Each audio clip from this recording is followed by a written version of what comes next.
I woke up from my unconsciousness, dizzy and disoriented, with a throbbing pain on the left side of my head. I opened my eyes, and after my blurry vision cleared a bit, I realized that I was on the bridge of the ship, seated, or rather propped, in the captain's chair, with my head resting on the equipment board in front of me. My sideways glance out the viewport showed a desert landscape with extremely sparse vegetation. Far too near. We were no longer in flight. I focused even closer and was shocked to see sand piled up on the nose of the ship. We had clearly crashed. I physically jumped with the realization. What had happened?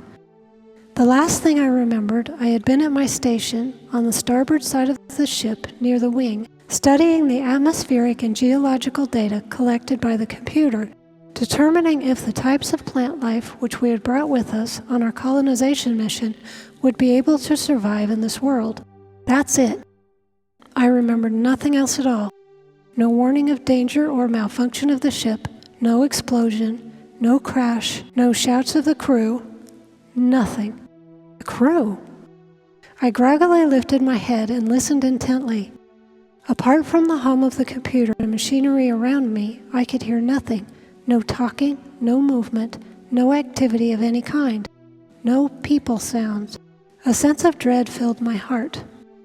I started to push myself up into a seated position, but winced and gasped with the pain of my head, and now new pains showed themselves in my left shoulder and wrist.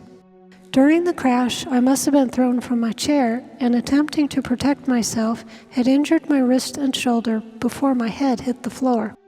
But that was only an educated guess, since I could remember none of it.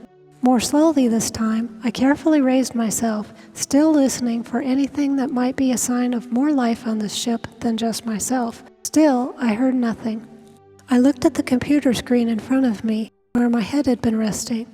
There were readouts flashing warnings at me. Warning: nutritional system malfunction. Activate automatic repairs. Yes, no. Warning: ship weather shield inactive. Activate automatic repairs. Yes, no. With barely a thought, I selected yes to both. Then the computer started flashing new messages. Warning: ship has suffered severe damage and no longer has flight capabilities. Please perform necessary repair functions. As if I could do anything about that. Engage emergency protocols immediately.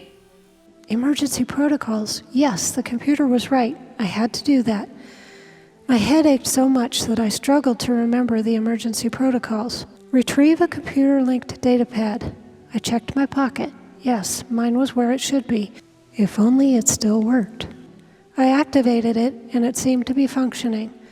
What else?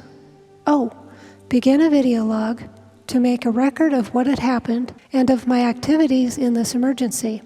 I gathered the recording equipment from the storage compartment in the bridge's console.